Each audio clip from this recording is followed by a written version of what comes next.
अस्सलाम वालेकुम नाजरीन, मैं हूं अरसलान राजपूत। क्या पाकिस्तान ने वाकई ही अफगानिस्तान के दारुल हुकूमत काबुल पर मिसाइल बरसाए? क्या तालिबान के सबसे खतरनाक कमांडर अबू मंसूर आसिम, जिसे दुनिया मुफ्ती नूर वली महसूद के नाम से जानती है, पाकिस्तान के हदफ पर थे?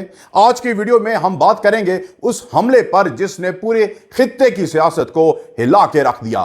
क्या पाकिस्तान ने पहली बार सरहद पार बराह रास्त कार्रवाई की? और अगर ये सच है तो इसके बाद अफगानिस्तान और पाकिस्तान के ताल्लुकात का मुस्तकबिल क्या होगा? ये वो लम्हा है जिसने खिते में जंग के बादल घने कर दिए। अगर आप खिते की असल सूरत हाल, खुफिया कार्रवाइयां और पाकिस्तान के दिफाई फैसलों के बारे में सच जानना चाहते हैं तो वीडियो को आखिर तक देखिए, सब्सक्राइब कीजिए चैनल को और बेल आइकन जरूर दबाएं ताकि आप आने वाले हर बड़े इंकिशाफ की खबर सबसे पहले पहुंचे। और आज हम बात करेंगे उस हमले पर जिसके बाद काबुल की रात खामोश नहीं रही।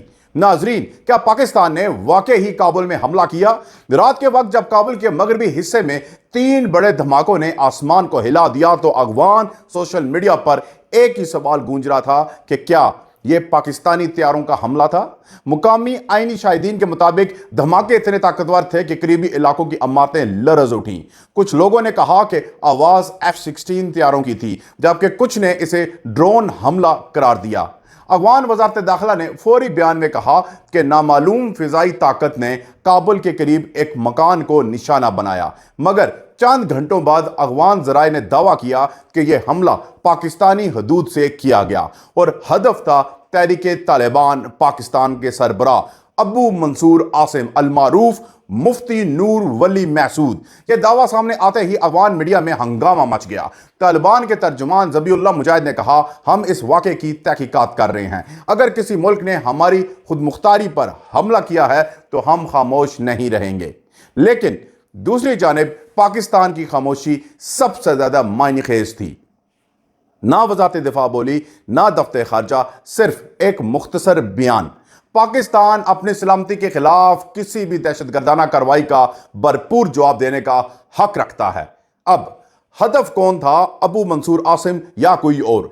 पाकिस्तानी सिक्योरिटी जराये के मुताबिक काबुल में होने वाले इस हमले में असल हदफ वो दहशतगर्द थे जो हालिया और एक्साई ऑपरेशन में पाकिस्तानी फौजियों की शहादत के पीछे मुलविस थे।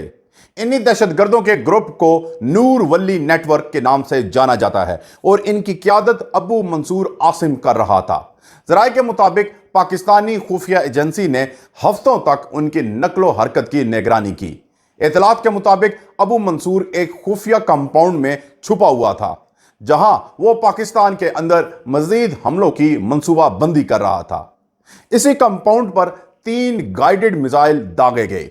इब्तिदाई रिपोर्ट्स में बताया गया कि हमले के बाद कंपाउंड मुकम्मल तौर पर तबाह हो गया और वहां मौजूद मुतअद्दिद शिद्दत पसंद मारे गए। अलबत्ता अबू मंसूर आसिम के बारे में मुतज़ाद इतलात हैं। कुछ अफगान जराये का कह रहे हैं कि वो जिंदा हैं, जबकि पाकिस्तानी जराये उसे शदीद जख्मी करार दे रहे हैं। अगर वाकई ही अबू मंसूर मारा गया तो ये 2018 के बाद तहरीके तालिबान पाकिस्तान के लिए सबसे बड़ा नुकसान होगा, क्योंकि नूर वली महसूद वो शख्स है जिसने TTP को दोबारा मुनज़्ज़म किया, अफगान सरजमीन को महफूज पनागाह बनाया और पाकिस्तान के खिलाफ दर्जनों कार्रवाइयां प्लान की। इस हमले पर अफगान हुकूमत का रद्द अमल क्या है? नाजरीन, काबुल हुकूमत इस हमले को पाकिस्तानी जारियत करार देते हुए हंगामी इजलास बुलाया। तालिबान के आला रहनुमाओं ने इस वाक़े को अपनी खुद मुख्तारी पर हमला करार दिया और मुतनब्बे किया कि अगर पाकिस्तान ने दोबारा ऐसी कार्रवाई की तो जवाबी कदम उठाया जाएगा। अफगान वजारत दिफा ने गैर रस्मी तौर पर पाकिस्तानी सफ़ीर को तलब किया और शदीद एहतजाज रिकॉर्ड कराया। उनके मुताबिक अगर पाकिस्तान ने वाकई ही अफगानिस्तान की फ़िज़ाई हदूद की खिलाफ वर्जी की है तो यह बैनुल अक़वामी कानून की संगीन खिलाफ वर्जी है। लेकिन अफगान क़यादत के अंदर भी इख्तलाफ पाया जाता है। कुछ तालिबान कमांडर ये मानते हैं कि यह हमला बैरूनी ताकतों का काम नहीं बल्कि तालिबान के अंदरूनी इख्तलाफात का नतीजा हो सकता है। उनके मुताबिक नूर वली महसूद अफगान तालिबान के बाज़ ग्रुपों के लिए भी एक मसला बन चुका था, क्योंकि इसकी सरगर्मियां अफगान अमन मुज़ाकरात को नुकसान पहुंचा रही थीं। ये तज़ादात इस बात को और पेचीदा बना रहे हैं कि आखिर काबुल के इस धमाके के पीछे कौन था। کیا واقعی پاکستان یا طالبان کے اندر کوئی گروہ جو نور ولی کو راستے سے ہٹانا چاہتا تھا؟ اب پاکستان کا سرکاری موقف کیا ہے؟ 9 اکتوبر کو پاکستان کے وزیر اعظم اور وزیر دفاع خواجہ آصف نے اسلام آباد میں مشترکہ پریس کانفرنس کی۔ انہوں نے کہا کہ پاکستان کسی دوسرے ملک کی خود مختاری کی خلاف ورزی پر یقین نہیں رکھتا، لیکن اس کے ساتھ انہوں نے یہ کہا کہ ہم اپنے شہیدوں کے خون کا بدلہ ضرور لیتے ہیں۔ اگر کوئی دہشت گرد افغان سرزمین سے پاکستان پر حملہ کرے گا تو ہم خاموش تماشائی نہیں رہیں گے۔ یہ بیان تھا لیکن بہت ہی معنی خیز۔ وزیر اعظم نے نہ حملے کی تصدیق کی نہ تردید، بس اتنا کہا کہ پاکستان نے دفاعی اقدامات کیے ہیں۔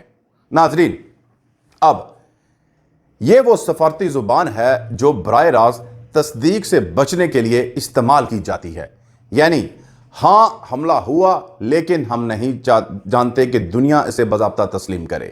ناظرین، اس حوالے سے آپ کو بتاتا چلوں کہ پاکستان اب پرانی پالیسی پر واپس نہیں جا سکتا۔ اگر ٹی ٹی پی افغان سرزمین سے حملے کرے گی تو جواب بھی وہیں دیا جائے گا۔ یہ بیان دراصل وہ ریڈ لائن ہے جو پاکستان کی طرف اب کھینچ دی گئی ہے۔ ناظرین، اورکزئی آپریشن میں کیا ہوا تھا؟ یہ واقعہ اس وقت کے فوراً بعد پیش آیا جب پاکستانی فوج نے اورکزئی ضلع میں ایک بڑی کارروائی کی۔ یہ آپریشن اس حملے کے رد عمل میں کیا گیا جس میں پاکستانی فوج کے 8 جوان شہید ہوئے تھے۔ سیکیورٹی ذرائع کے مطابق اورکزئی کے دشوار گزار پہاڑوں میں موجود ایک خفیہ ٹھکانے پر انٹیلیجنس بیس آپریشن کیا گیا، جہاں دہشت گردوں کا ایک مضبوط نیٹ ورک چھپا ہوا تھا۔ اس کارروائی میں 30 شدت پسند مارے گئے، جن میں ٹی ٹی پی کے متعدد اہم کمانڈر شامل تھے۔ یہ وہی حملہ تھا جس کے بعد پاکستانی میڈیا پر پہلی بار جوابی کارروائی کی خبریں نظر آئیں۔ کچھ یہ بھی اشارہ دیا گیا کہ اورکزئی آپریشن دراصل پہلا مرحلہ تھا اور کابل حملہ اس کا دوسرا فیز۔ یہ دونوں واقعات مل کر ایک واضح پیغام دے رہے ہیں کہ پاکستان اب دفاع نہیں، پیشگی حملہ پری ایمپٹیو سٹرائک کی پالیسی پر چل رہا ہے۔ اگر یہ ثابت ہو جاتا ہے کہ پاکستان نے کابل پر حملہ کیا تو یہ جنوبی ایشیا میں ایک نئے باب کا آغاز ہوگا۔ یہ پہلی بار ہوگا کہ پاکستان نے طالبان کے دور حکومت میں افغان سرزمین پر براہ راست کارروائی کی ہو۔ یہ فیصلہ صرف عسکری نہیں، سیاسی بھی ہے، کیونکہ حکومت پاکستان پر عوامی دباؤ بڑھتا جا رہا ہے کہ سرحد پار سے ہونے والے حملوں کا جواب دیا جائے۔ اس حوالے سے خیبر پختونخوا کے علاقوں میں سینکڑوں شہادتوں کے بعد عوامی جذبات شدت اختیار کر گئے تھے۔ پاکستان کے لیے یہ صرف دہشت گردی نہیں، قومی سلامتی کا مسئلہ بن چکا ہے، اور یہی وجہ ہے کہ اسلام آباد اب خاموش سفارتکاری کے بجائے میدان میں پیغام دینا چاہتا ہے۔ اب ہم بات کریں گے کہ عالمی رد عمل کیا ہے۔ امریکہ، چین اور اقوام متحدہ نے ابھی تک باضابطہ بیان نہیں دیا، لیکن واشنگٹن کے ایک سینئر اہلکار نے کہا کہ ہم پاکستان کے سیکیورٹی خدشات کو سمجھتے ہیں، لیکن دونوں ممالک کو کشیدگی کم کرنے کی ضرورت ہے۔ دوسری جانب بھارت نے موقع غنیمت جانتے ہوئے کہا کہ پاکستان نے ایک اور خود مختار ملک پر حملہ کیا اور اسے عالمی سطح پر تنہا کرنے کی کوششیں شروع کر دیں۔ تاہم چین اور ترکی نے غیر رسمی طور پر پاکستان کی خود دفاعی پالیسی کی حمایت کی۔ چینی وزارت خارجہ کے ترجمان نے کہا کہ دہشت گردی کے خلاف لڑائی میں پاکستان کے اقدامات قابل فہم ہیں، لیکن علاقائی امن برقرار رہنا چاہیے۔ یہ بیانات ظاہر کرتے ہیں کہ عالمی طاقتیں صورتحال کو بغور دیکھ رہی ہیں، لیکن کسی بھی فریق کے ساتھ کھل کر نہیں کھڑی ہو رہی۔ ناظرین، کچھ افغان صحافیوں کے مطابق کابل میں جس علاقے کو نشانہ بنایا گیا وہاں طالبان کے علاوہ کچھ ٹی ٹی پی کے غیر رجسٹرڈ ٹھکانے بھی موجود تھے۔